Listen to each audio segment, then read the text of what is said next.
Karena bagaimanapun Gus Yakut hari ini itu bagian dari elit PKB. Dan salah satu elit PKB kemudian melawan Caimin gitu ya. Melawan keputusan PKB dengan mendukung Anies atau bapak politik identitas di Indonesia. Itu kayaknya ada sesuatu, kayaknya ada tanda-tanda jangan-jangan ini adalah sebuah pintu masuk untuk melengsarkan Caimin.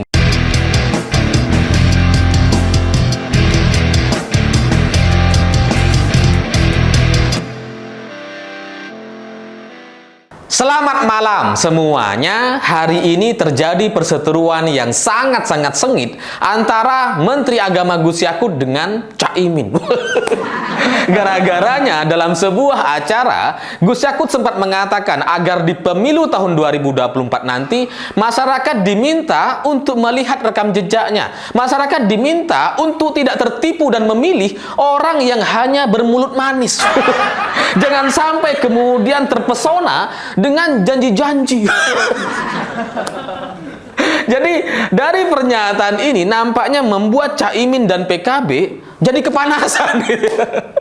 Ya mungkin karena setelah itu Gus Yakut juga sempat menyinggung soal Pilkada DKI 2017 lalu, di mana Pilkada DKI menurut Gus Yakut tahun 2017 adalah sebuah pilkada yang melakukan politik identitas, yang kemudian menggunakan agama sebagai alat untuk meraih kekuasaan, dan ini menurut Gus Yakut adalah sesuatu yang tidak boleh kita ulang. Jangan sampai kemudian kita tertipu dengan orang yang bermulut manis, dengan orang yang bisa menata kata, bahasanya bagus, tapi kemudian nggak ada satupun janji yang dilaksanakan. Ya karena kalau kita menyinggung soal Pilkada DKI tahun 2017, jelas itu tertuju kepada Anies ya, yang sekarang menjadi capresnya Caimin. Makanya kemudian Caimin dan PKB itu meradang, nggak terima. Karena apa yang disampaikan oleh Gus Yakut nampaknya cukup mengganggu Caimin dan PKB. Dan bahkan Caimin mengatakan bahwa omongan Gus Yakut atau Menteri Agama kita adalah omongan buzzer. Sambil ketawa dia, ya seperti biasa Caimin gitu ketawa gitu kan. Ya awalnya saya pikir itu Caimin keceplosan aja gitu ya, setelah itu nggak akan dilanjutkan. Tapi ternyata Jazilul Fawaid dari PKB justru menanggapi lebih serius lagi, lebih detail lagi, dan mengatakan bahwa memang omongan Gus Yakut atau Menteri Agama kita adalah sebuah pernyataan yang tidak perlu, adalah sebuah omongan buzzer. Dan lebih dari itu, PKB akan melakukan dan menyiapkan langkah mendisiplinkan Menteri Agama Gus Yakut. Kalau kita ngelihat pernyataan dari Jazilul Fawaid dari PKB ini gitu ya, kalau kemudian mereka menganggap bahwa pernyataan Gus Yakut itu adalah sebuah pernyataan yang tidak perlu, coba kita bandingkan, lebih tidak perlu mana antara mengingatkan kita soal Pilkada DKI tahun 2017, soal politik identitas, soal contoh-contoh demokrasi yang sangat buruk di Indonesia, dengan cium tangan Rizik. Lebih nggak perlu mana gitu ya. Ya karena apa yang dilakukan oleh Caimin dengan sowan ke Rizik, kemudian cium tangan dan sebagainya, bagi saya itu adalah sebuah tindakan yang tidak perlu gitu. Kalaupun dia mau diundang, dia mau datang dan sebagainya, ya silahkan. Tapi cium tangan dengan pimpinan ormas terlarang di Indonesia, bagi saya itu merendahkan Pak Jokowi juga gitu. Ya karena FPI adalah ormas terlarang yang dibubarkan oleh pemerintah. Ini tiba-tiba PKB, ketua PKB Caimin cium tangan ke Rizik gitu. Apa coba maksudnya gitu ya?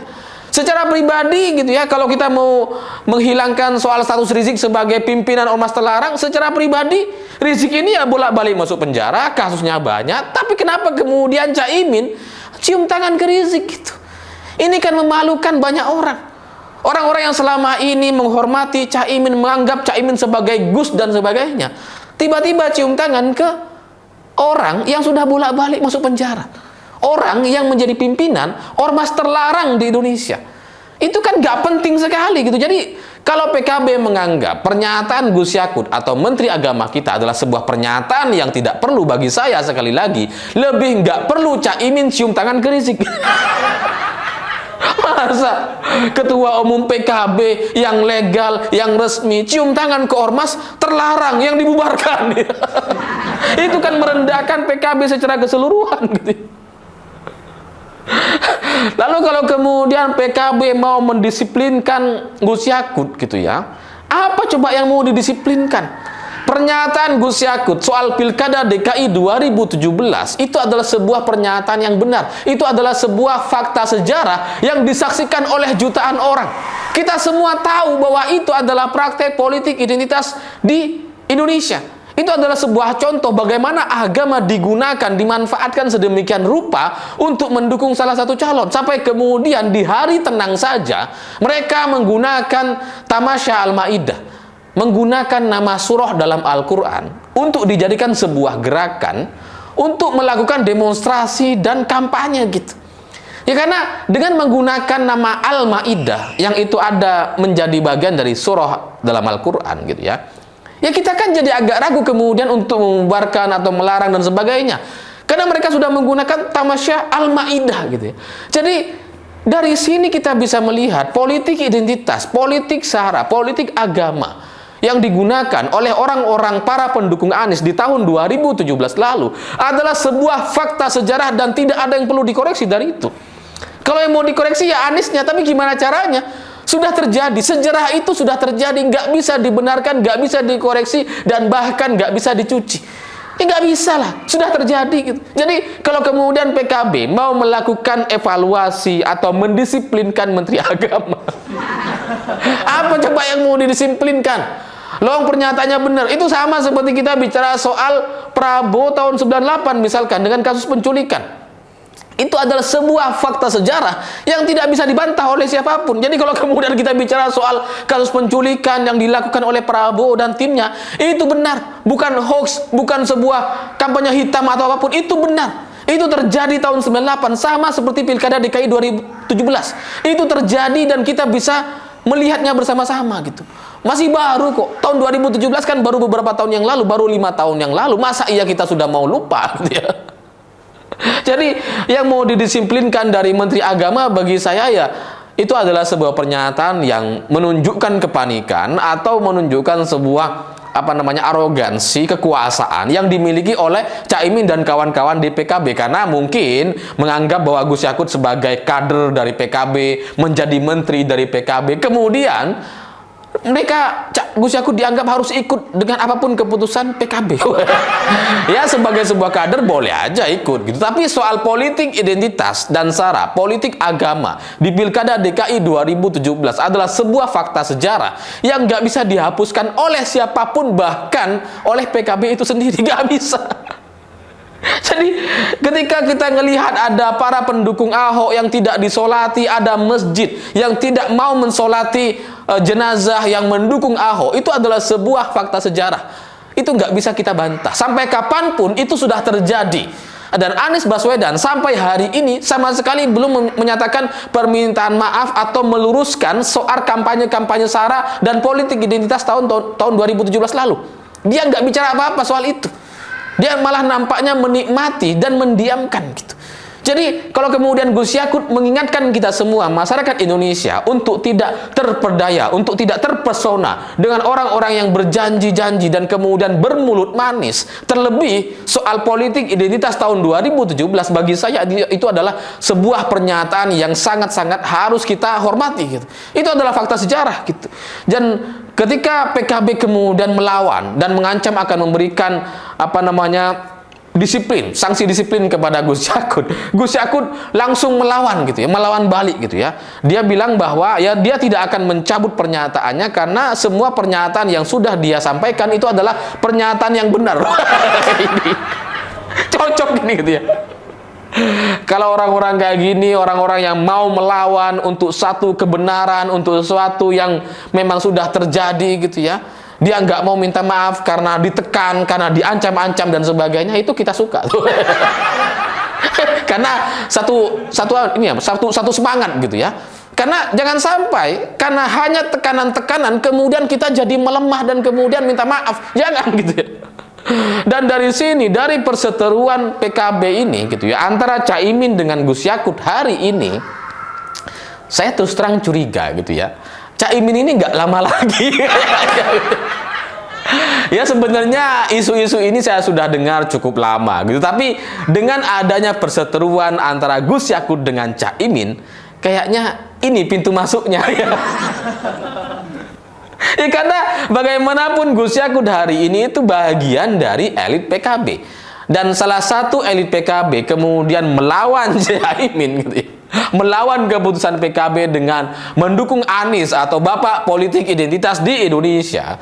Itu kayaknya ada sesuatu, kayaknya ada tanda-tanda jangan-jangan ini adalah sebuah pintu masuk untuk melengsarkan Caimin gitu. Karena bagaimanapun keputusan Caimin mendeklarasikan dan mendukung Anies sebagai capres itu mencederai semangat para orang-orang yang memilih PKB hari ini. Karena PKB itu isinya ya mayoritasnya adalah orang NU gitu ya. Kalau orang Muhammadiyah nggak pilih PKB, pilihnya PAN gitu kan. Ya meskipun suaranya nggak besar, tidak kemudian menampung semua para orang-orang yang memilih NU kemudian pilih PKB, enggak gitu ya. Tapi kalau kita cek secara keseluruhan, pemilih PKB mayoritasnya adalah orang-orang NU, dan itu porsinya lebih besar dibandingkan partai-partai yang lain. Jadi kalau sekarang kemudian PKB mendukung Caimin dan Anies sebagai capresnya gitu ya, itu tidak sesuai dengan semangat kita bersama, dengan semangat NU yang penuh toleran dan anti dengan politik identitas. Tidak sesuai dengan semangat kita menjaga NKRI dan keberagaman gitu. Karena Anies berkebalikan dengan itu. Jadi kalau kemudian sekarang terjadi perselisihan atau katakanlah perbedaan pendapat yang terbuka di media, saya curiga ini adalah bagian dari skenario atau langkah-langkah bagi Gus Yakut atau orang-orang yang tidak terima dengan keputusan Caimin yang memilih atau mendukung Anies, ke depan ini akan melakukan pergerakan-pergerakan untuk melengsarkan Caimin. Karena ya sekali lagi apa yang dilakukan oleh Caimin itu tidak sesuai dengan suara mayoritas masyarakat atau orang-orang yang memilih PKB. Sehingga dari sini yang tidak setuju selama ini itu masih cukup diam diri gitu ya. Selama beberapa hari ini kita lihat orang-orang yang tidak setuju dengan langkah-langkah Caimin itu masih mampu menahan diri. Sampai kemudian Caimin datang ke Rizik dan kemudian sampai cium tangan, itulah yang nampaknya kemudian membuat Gus Yakut jadi marah, jadi geram gitu ya. Bahkan nggak cuma Gus Yakut, Ketua PBNU Gus Yahya itu juga menyampaikan pernyataan yang serupa agar kita tetap taat dengan NKRI dan sama sekali tidak boleh lirik kanan kiri untuk sebuah sistem di luar NKRI, di luar Undang-Undang 45, di luar Pancasila yang itu ada di kelompok Rizik dan kawan-kawannya gitu. Sehingga pernyataan antara Menteri Agama dan Ketua PBNU nampaknya itu cukup serius untuk kemudian nantinya bisa melengsarkan Caimin. Ya kita tunggu saja gitu ya. Ini akan menarik sekali kalau kemudian Caimin lengser gak jadi ketua umum, ya secara otomatis PKB tidak akan bisa untuk mendukung Anies sebagai capresnya. Ya kalaupun misalkan tetap maksa daftar ke KPU dan setelah itu gitu ya, pasti kayaknya akan gagal lagi gitu. Karena kalau Gus Yakut dan GP Ansor sudah memberikan sebuah pernyataan yang sangat keras, ini adalah sebuah tanda bahwa mereka ke depan akan berhadap-hadapan. Ke depan mereka tidak akan tinggal diam. Sehingga ya ini menarik gitu ya. Dan wajar kalau kemudian setelah deklarasi Anies dan Caimin ternyata itu sama sekali tidak bisa mengangkat elektabilitas Anies dan Caimin. Karena ya ini salah satu contohnya gitu. Mungkin karena di dalam internal mereka, Gus Yakut dan kawan-kawan, banyak orang yang tidak setuju dengan pernyataan atau keputusan Caimin, kemudian melakukan langkah-langkah agar tidak mendukung PKB atau Caimin yang menjadi cawapresnya Anies Baswedan. Ya menarik gitu ya, entah kapan ini akan terjadi pelengseran atau pergantian ketua umum, tapi saya melihat tanda-tandanya sudah mengarah ke sana, dan ini sesuai dengan cerita-cerita yang saya dengar ketika awal-awal deklarasi Anies Caimin. Ya kita tunggu saja apakah mereka berhasil maju di Pilpres 2024 atau batal. Kita lihat gitu. Karena ya namanya politik gitu ya, bisa jadi cekcok atau perselisihan ini juga bagian dari drama, kita nggak ada yang tahu gitu kan. Ya kita tunggu saja, karena kayaknya nggak akan lama lagi akan ada pergerakan-pergerakan. Karena kalaupun misalkan tetap ngotot, tetap ngeyel mau maju, ya kayaknya juga susah untuk menang. Karena dari survei, dari dukungan dari NU sendiri sebagai basis masa PKB sama sekali tidak mendukung Anies Baswedan. Saya pikir itu. Terima kasih sudah menonton. Begitulah kura-kura.